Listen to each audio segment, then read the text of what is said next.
Thank you very much for this opportunity, and I want to talk about the trade war and COVID, and especially what should we look forward to post-COVID. What I want to show you first of all is go through the minutiae of, well, what does the supply chain look like? Because in some ways, in the last 2 or 3 months, we have been given a great lesson in terms of what is the supply chain and how dependent we are, especially in the developed world, on supply chains, going right back to China and other developing economies. And so I talk a bit about what we learned from the panic buying, the supply of PPE, and going through to looking at strategically what companies need to do post-COVID, including the long-term impacts of the trade war and COVID-19. So what we first saw, and we witnessed this in January and February, depending on which country you're in, were the supply of supermarkets. And what the great lesson is that supermarkets are basically supplied from week to week. And if anything, they have enough inventory to last a week of any one item, any one SKU that they have in their warehouse, in their inventory. So when panic buying occurs, it's not unusual that we get stocked out and we're thinking, well, can't the supermarkets manage their inventory better? No, that's not how the retail model works. Supermarkets are a very thin margin, and part of that is not to have high inventory. They're gradual replenishment that happens every day of the week, and that's the way supermarkets operate. So that's the first interesting thing we learn about supply chain, especially this year for everyone, inside, outside of business schools. What about the supply of PPE? Well, very, very interesting that, we talk about 28,000 factories have entered the PPE sector. This was in February and March in China. But first of all, what we've got to realise is that China makes over 50% of the PPE that's supplied to the world. And you'd see by this graph, depending if we're talking about face shields, masks, goggles, visors, gloves, etc. China has a dominant role in the manufacture. And so what happened in February when there was a huge demand for PPE, suddenly 28 factories who never made PPE before suddenly decided, we're going to be in this sector, there's money to be made, and they jumped in. By the way, any of you bought a bag lately, you'll notice that a lot of them are made in China, and also, if you did some counting of how many factories in China there are, there's 27,000 bag manufacturers in China alone. So, when we talk about 28,000 factories, that's not unusual to have that number like that enter in a particular sector, but the demand was there, so the supply came in to meet demand.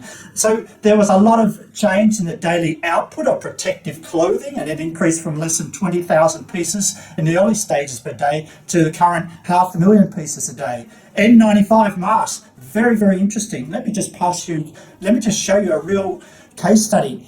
On the left-hand side, this is the purchase I made of 20 N95 masks just over 6 months ago. 119 ringgit I paid. I just checked.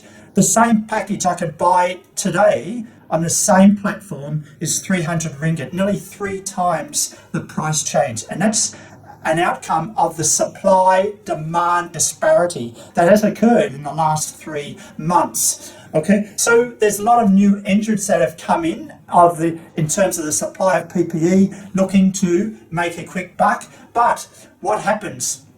Well, we need to think about the demand side. Even though there were 28,000 new factories coming in, there are a lot of other things that had to be done. First of all, the factories were saying, hey, give us the money first, otherwise we're not going to entertain your order. We're not even going to talk to you. We need to see the money first. That is something unheard of in the supply chain. You don't pay factories 100% before they make anything. Normally it's a 40-30-40 arrangement, or a 30-40-30 arrangement. You pay 30% at the start, 40% at the end of production, and maybe 30% at shipping. But now, for the last 3 months, if you didn't come up with the money, you didn't get a factory interested in you. Material prices have gone up huge fold, and as I just showed you then, the FOB prices of masks have gone up 4 times or more, and as you can see, 300 ringgit, which is, you divide that by 4, and then you've got $80 for 20 masks. That's $4 per mask. Amazing. How is this so? How did this happen so quickly. Well, what happened was that back in February, a lot of middlemen came into China. There were also a lot of middlemen in China, and they went to the factories and they put down $1 million, $2 million US dollars, and said, Mr. Factory, we want to buy your supply of masks for the next 2 or 3 weeks. And that may have been 2 or 3 million masks. And so any government around the world, they're ringing up, they're trying to get access to factories through their agents, and the factories are saying, sorry, no, we're already sold out. What really they have done is they have contracted with middlemen because the middlemen came up with the money. And so these middlemen caused a lot of problems because they delayed the whole shipments. In the end, they sold these shipments that they purchased off the factories to governments around the world, to various companies, hospitals around the world, but they were substandard quality. And so you had a lot of complaints in countries around the world about the quality coming out of China. So very, very interesting things happening in such a short period of time. And so it's not unusual that you get recent news item like this. This was only 3-4 days ago. EU suspends delivery of 10 million masks over quality issues. So what does that do to the supply chain? Well, there are several bottlenecks that are the outcome of these things that happened back in February. As early as February, even after China started relaxing the containment of people. You have to stay in your own town, you're not allowed to move out of your town, really strict in Wuhan and then in other environments. Factories couldn't get labour after Chinese New Year when it was okay for the factories to open up because the labour was already under a movement control order. Going into, and at the same time, raw materials were nearly difficult to get because that depended on other factories opening, which depended on them getting labour. So there was a huge bottleneck in February. Moving on to March, the big bottleneck was in 2 areas.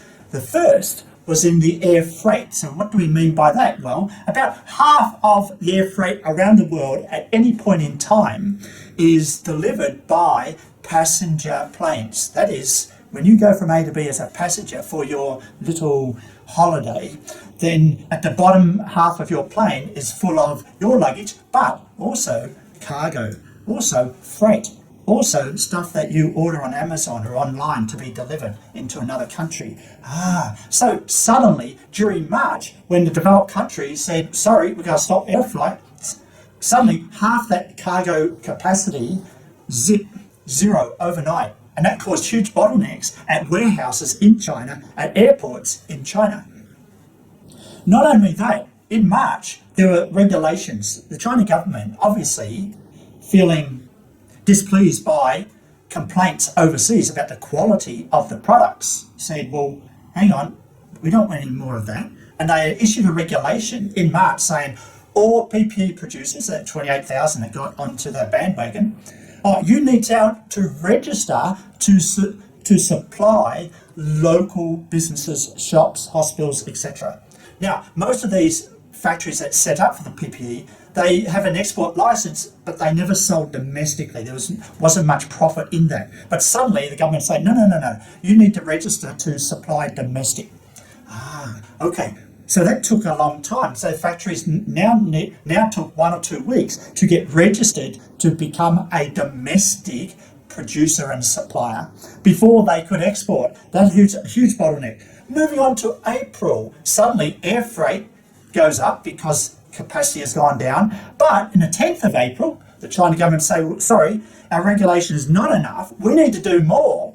And we need to certify that all exports of PPE need to be inspected by customs.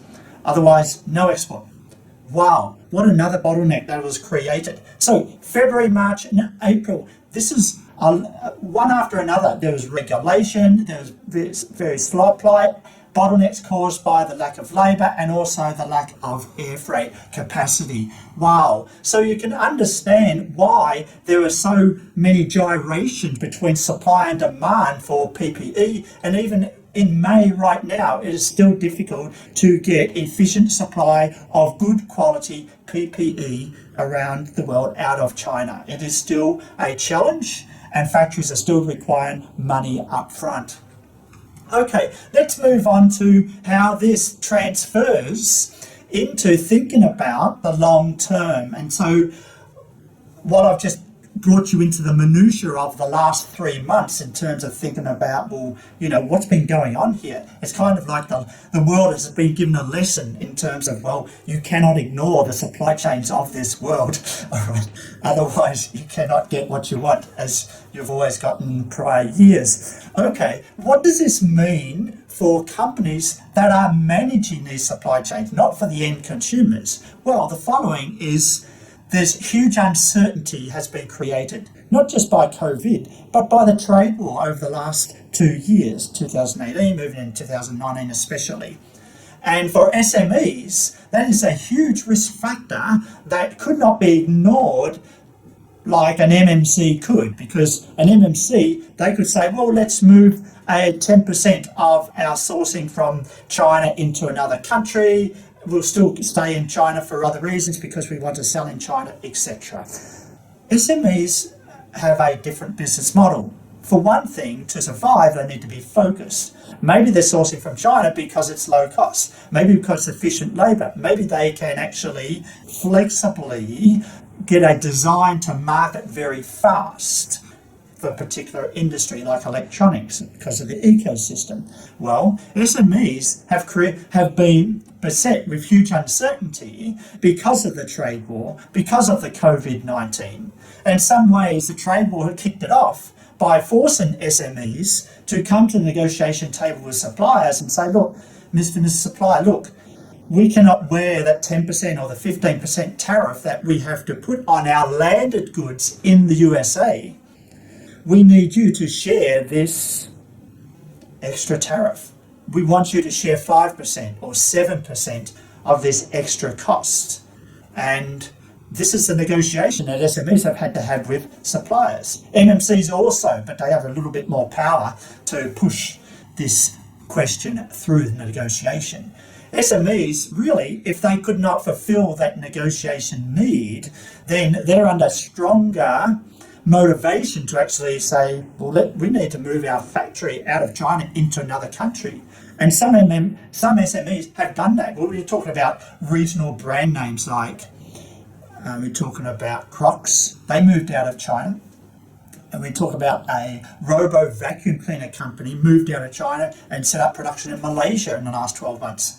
And then there's GoPro. They moved out of China as well. They're all, you could say that they're large brand names, but they're not like a multinational where they have a portfolio of sourcing countries that they can work with and shift 10% of sourcing from one country to another. Wow. So the uncertainty created a lot of indigestion for these companies. Number two, the trade war and now the Corona-19 has created a lot of cost in many ways. And there's a very interesting example of a Swiss manufacturer of these global international plugs that you put into a plug all around the world so you can run your electronics when you're on holiday or somewhere else.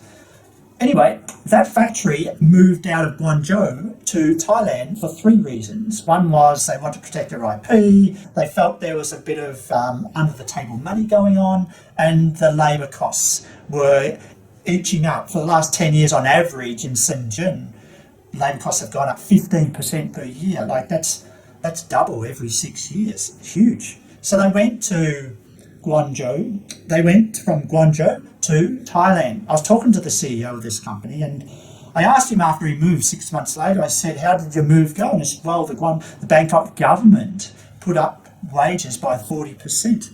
You're thinking, wow. So the big thing that I advise a lot of my clients is do not move for one factor alone. You need to have a combination of factors to actually redeploy a factory from one country to another. It takes several years to actually set up a new factory and then to get it efficiently producing at the same rate of productivity as your original factory you had in China. It takes time. So don't move for costs alone. Don't move for regulation alone. Maybe a combination, trade war, regulation, and then IP protection, all three together, then maybe we need to move a factory. So what are multinationals doing? Or what are the companies that are there for the long term in China doing? Well, number 3, they are staying in China. And what they are focusing on, and we're talking about the likes of Giorgio Armani, S. Oliver in apparel, we're talking about IKEA, we're talking about major electronics brands. They are staying in China, but how are they managing their supply chain in China? They are consolidating their supply base.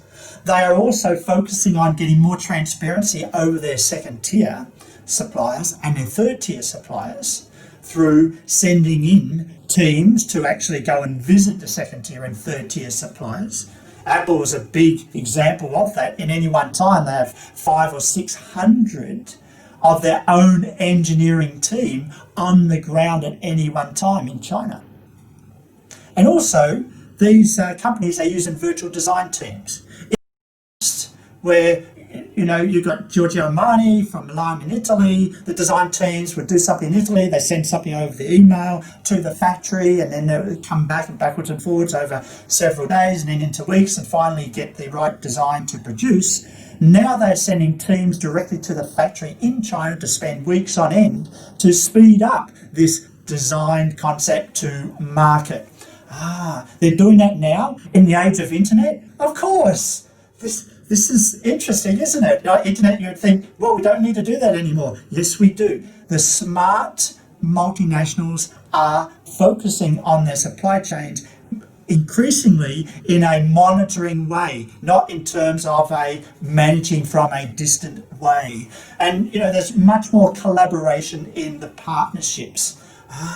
So what else do we hear about in the media, especially in the last 2, 3, 4 weeks? Well, we've got this issue of reshoring, looking at this yellow bubble on the slide before you, and that is, there's a lot of talk about reshoring. What does that mean? Well, once you source from China, then you bring it to the USA, maybe you assemble in China, or maybe you bring parts from China and you actually assemble the final product in the USA. Now, the government of the USA wants you to actually source from the USA, assemble in the USA, and sell in the USA. And that's what we mean by reshoring. And I can tell you now, any major democratically elected government is going to press for reshoring of supply chains of medical equipment, pharmaceutical, and probably food. Or at the least, have multi-country options so they're not too reliant on any one country, especially when it comes to PPE. Wow. So, reshoring, there's different things I talk about with reshoring. I just want to pass over this slide for a moment, but if anything, all that means is, if your product you're manufacturing has a short life cycle, or in the USA it costs $10 to make, but in China it's $50, then it's more likely then you reshore. So that's the economics of reshore outside of PPE, outside of medical products, outside of food.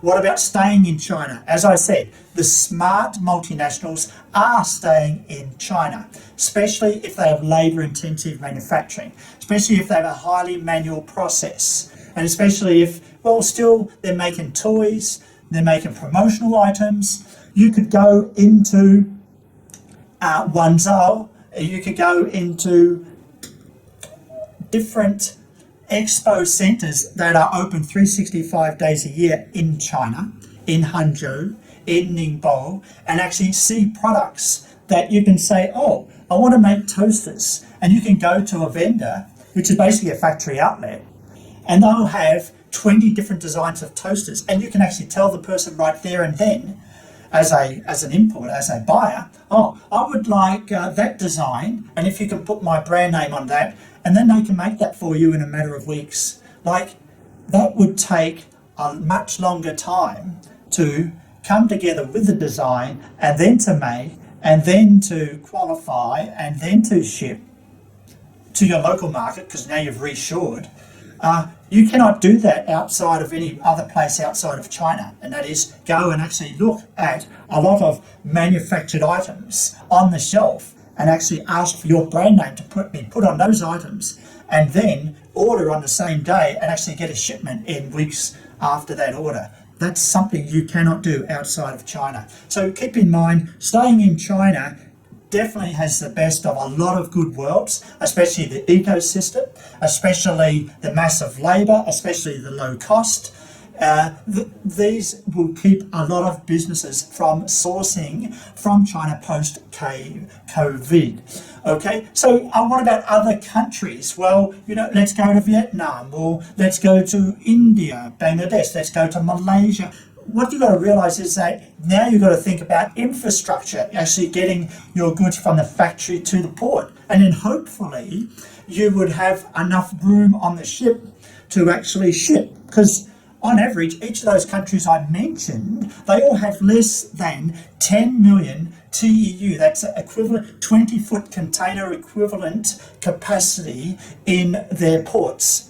China has on average across its, we're talking about over a dozen more ports, has on average, we're talking about 170 million 20-foot container foot capacity in shipping. And so that's a ginormous difference if you want to ship large volumes out of your sourcing country. So, there are economics when it comes to moving a factory from China to other countries. There's a lot of reshoring decisions going on. And these are things that boards of directors, CEOs, C-managers need to think about and contemplate post-COVID, because the trade war is also not going to go away anytime soon. So just rounding up some of my comments, I thought I'd put together my top 10 post-COVID-19 global supply chain management trends. And I've mentioned some of these already. There's obviously going to be consolidation. If you once had 300 suppliers, you'll want to consolidate it down to 80 or 90 suppliers. Greater attention of second and third tier suppliers, because the quality at that level is going to be even more and more critical when it goes to the final product for testing and compliance, especially shipping to Europe and USA. Number 3, greater attention to conducting disruption risks and stress tests, and having a C manager reporting role in the multinational, and more increasingly in a large regional brand company that is shipping around the world. Number 4, greater attention will be given to certification and compliance of factories in some developing countries. We see that in China with PPE. That is not going to go away, and likely regulations like that are going to feed into other countries' rationales for how they should get factories to improve their business models. Number 5, talking about supply location, and I mentioned that SMEs will continue to reassess factory moves. If anything, they're going to delay a move, they're going to delay investment. Number 6, multinationals are going to consider redesigns or reduce dependence on particular countries. Number 7, onshoring of factory, manufacture of PPE, medical equipment, as I've mentioned. Number 8, diversification of sourcing. If we cannot reshore and bring back to the US, then there's going to be pressure to say, well, at least don't source everything from China. Spread it around, especially if it's pharmaceutical, especially if it's food. Okay, number 8, diversification of sourcing, as I've mentioned. Number 9, factories in China will consolidate in order to manage the pressures from global buyers. Pressures from global buyers not ordering as much. Pressures from global buyers requiring more compliance, and that increases costs on the factory. Pressures from global buyers saying, well, hang on, our landed goods, when they hit the import customs in the USA, suddenly they got a tariff of 10, 15 or 20%. Mr. Supplier, can you wear 5 or 10% of this tariff?